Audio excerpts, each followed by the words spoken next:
전북 전주에서 실종된 고준희 양이 결국 숨진 채 발견됐습니다. 경찰은 어제 준희 양의 친아버지가 숨진 고양을 야산에 버렸다고 진술하면서 해당 지역을 밤새 수색해 왔는데요. 보도국 연결해 자세한 내용 들어보겠습니다. 김동욱 기자. 네, 실종 상태가 길어지면서 주변을 안타깝게 했던 5살 고준희 양이 결국 숨진 채 발견됐습니다. 전북지방경찰청은 오늘 새벽 4시 45분쯤 전북 군산시의 한 야산에서 수건에 쌓인 채 숨져 있는 고양을 발견했다고 밝혔습니다. 고양이 살던 전주집에서 사체가 발견된 장소까지는 차로 약 50여 분 걸리는 거리입니다. 시신 훼손 여부 등은 확인되지 않았는데 경찰은 정밀 감식을 통해 사인을 확인할 방침입니다. 유기 현장에 동행한 준희 양 친아버지 36살 고모 씨는 취재진의 질문에 묵묵부답인 채 경찰서로 압송됐습니다. 앞서 친아버지와 내연녀 35살 이모 씨는 지난 8일 경찰에 준희 양이 지난달 18일부터 안 보인다고 실종 신고했는데요. 이후 경찰은 고양이 행방을 찾는 동시에 범죄 가능성에 무게를 두고 수사를 진행해 왔는데 실제 친아버지가 숨진 고양을 유기한 것으로 밝혀진 겁니다. 지난주 경찰은 준희 양 친부가 사는 아파트 복도에서 혈흔으로 추정되는 얼룩을 발견했습니다. 경찰이 이 얼룩을 국립과학수사연구원에 보내 확인한 결과 준희 양과 친아버지와 내연녀의 유전자가 함께 섞여 있었습니다. 게다가 통신 기록 등을 통해 친아버지 등이 군산의 한 야산에 다녀왔고 이곳에서 휴대전화가 꺼져 있었던 점도 의심스러운 대목이었습니다. 이러한 조사 결과 등이 나오면서 친아버지 고모 씨가 압박을 느껴 결국 시신 유기를 자백한 것으로 보입니다. 고 씨는 결국 어제 오후 아이가 숨져서 군산 야산에 버렸다고 자백했습니다. 준희 양의 사망 시점은 실종 신고 훨씬 전인 지난 4월 26일이고 이튿날인 4월 27일 시신을 야산에 안매장한 것으로 전해지고 있습니다. 다만 고 씨는 준희 양을 고의로 살해했는지에 대해서는 아직 정확히 진술하지 않은 것으로 전해졌습니다. 지금까지 보도국에서 전해드렸습니다. 개성공단 전면 중단이 박근혜 전 대통령의 일방적인 구두 지시에 따라 결정된 것으로 드러났습니다. 통일부 정책혁신위원회는 정책혁신 의견서에서 개성공단 중단 결정이 헌법과 법률에 따른 적법 절차를 준수하지 않았다고 지적했습니다. 김혜영 기자의 보도입니다. 북한이 지난해 4차 핵실험에 이어 장거리 미사일을 발사하자 당시 박근혜 정부는 특단의 조치를 발표했습니다. 개성공단을 전면 중단하기로 하였습니다. 박근혜 정부는 당시 국가안전보장회의 NSC 상임위원회가 개성공단 전면 중단을 결정했고 절차적 문제가 없었다고 했지만 사실이 아닌 것으로 드러났습니다. 공식 의사결정 체계의 토론과 협의를 거치지 않고 대통령의 일방적 구두 지시로 개성공단이 전면 중단되었다는 사실을 확인하였습니다. 혁신위에 따르면 지난해 2월 8일 오전 당시 김규현 외교안보 수석이 홍영표 장관에게 대통령 지시라며 개성공단 철수 방침을 통보했습니다. 이후 통일부가 철수 대책안을 마련하자 김관진 국가안보실장은 이를 토대로 개성공단 철수와 관련한 세부 계획을 마련했습니다. 2월 10일 NSC 상임위원회가 열리기 이틀 전부터 이미 박 전 대통령의 구두 지시에 따라 개성공단 중단의 조치들을 준비했던 겁니다. 따라서 혁신위는 NSC 상임위가 박 전 대통령의 구두 지시에 사후적인 절차적 정당성만을 부여했다고 평가했습니다. 설령 NSC 상임위에서 최종 결정이 이루어진 게 사실이라 하더라도 상임위가 결정 권한이 없고 국무회의 심의 절차를 밟지 않아 헌법과 관련법 규정을 어겼다고 지적했습니다. 박 전 대통령의 경우 대통령의 국법상 행위는 문서로 해야 하는데 구두로만 지시한 건 헌법 제82조에 어긋나는 것이라고 판단했습니다.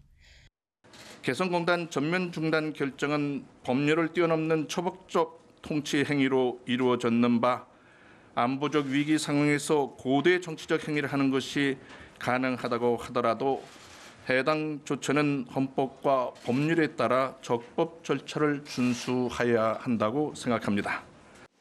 통일부가 개성공단 임금의 핵개발 전용 가능성을 개성공단 중단의 주요한 근거로 든 것에 대해서도 청와대의 개입 사실을 확인했습니다. 연합뉴스TV 김혜영입니다.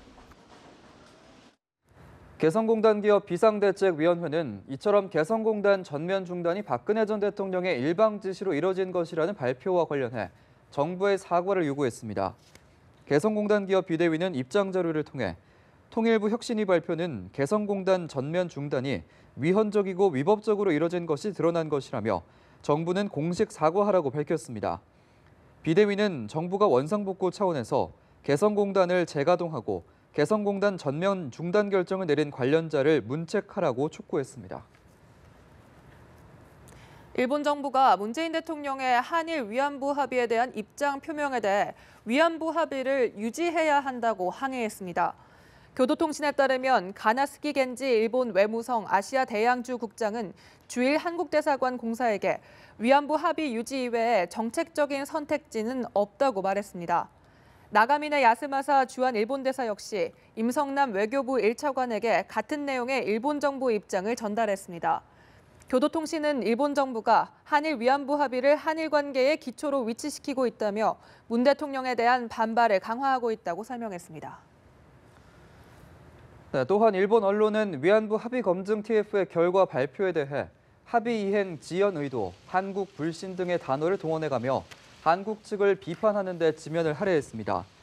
요미우리 신문은 문재인 대통령은 TF 활동을 통해 합의 이행을 지연시키려는 의도가 있었을 것이라며 소녀상 철거를 위한 구체적 노력이 보이지 않으면 아베 총리가 평창 동계올림픽에 참석하는 건 바람직하지 않다고 주장했습니다. 니혼 게이자이는 한국 측이 재협상 등을 요구하면 재연되는 것은 한국 불신이라고 지적했고, 아사히는 문재인 정권은 합의 준수를 표명하고 소녀상 이전 문제에 대해 시민단체 등의 설득에 주력해야 한다고 촉구했습니다. 정부가 내년부터 국정원의 특수활동비를 폐지하고 안보비 비목으로 전환해 일반적인 운영경비 등은 집행, 증거 서류를 구비하도록 했습니다. 기획재정부는 이런 내용을 담은 2018년도 예산 및 기금 운용계획 집행 지침을 통보했습니다. 정부는 박근혜 정부 당시 수십억 원대의 국정원 특수활동비가 청와대 측에 상납됐다는 의혹이 제기되고 거기서 파생된 논란이 계속됨에 따라 특수활동비 집행의 투명성과 책임성을 높이기 위한 조처라고 설명했습니다.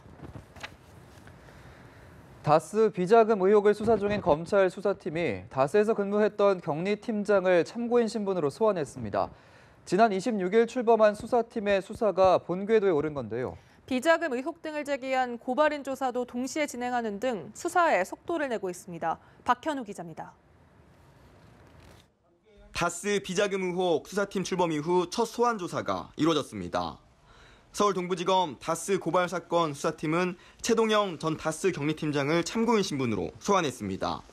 언론 인터뷰 등을 통해 2001년부터 8년간 다스에 근무했다고 밝힌 바 있는 최 전 팀장은 직원 개인이 120억 원을 횡령할 수 있는 구조의 회사가 아니며 정호영 특별검사팀의 수사가 잘못됐다고 주장해왔습니다. 당시에 이제 당선인 신분자께서 하신 말씀이 있는데 실제 소유자가 아니라면 그런 얘기는 못 한다고 생각하고 있어요. 다른 내용도 많지만 그거는 검찰에서 말씀드리도록 하겠습니다.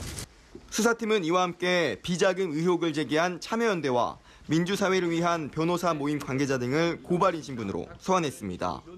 이들은 고발 혐의 일부에 공소시효가 만료됐을 가능성이 크다는 검찰 주장을 반박했습니다.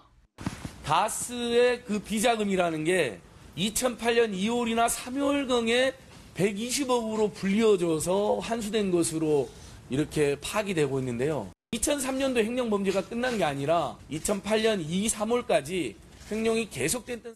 수사팀은 이들의 진술과 증거 등을 토대로 횡령 등 혐의에 대한 공소시효가 남아있는지 등을 확인한다는 방침입니다. 또 문제가 된 돈 120억 원이 회사 비자금인지 여부와 당시 특검 수사가 적절히 이루어졌는지 등도 살펴볼 예정입니다. 연합뉴스 TV 박현우입니다.